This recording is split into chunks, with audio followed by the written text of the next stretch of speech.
দর্শক, আমরা এখন এই মুহূর্তে আছি কাশিডাঙ্গা বাজারের পশ্চিম পাশে শসা খেতে। সরাসরি আমরা এখন এই যে শসা,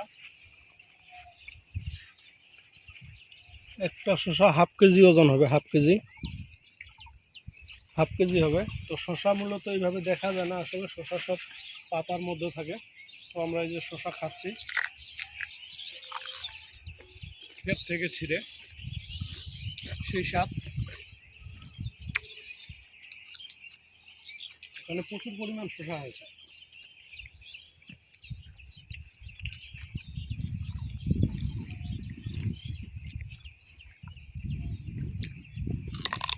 আমরা আপনাদের এখন সরাসরি দেখাবো শসা ক্ষেত থেকে। শসা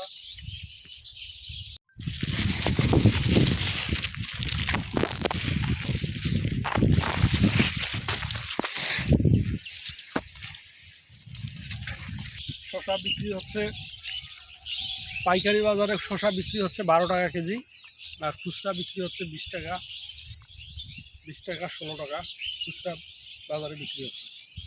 তো পাইকার এখান থেকে এসে নিয়ে যাচ্ছে হলো 12 টাকা কেজি। এসব সেই টকটকা শসা, একদম টকতাজা, ক্ষেত থেকে ছিঁড়ে খাচ্ছি, সেই স্বাদ।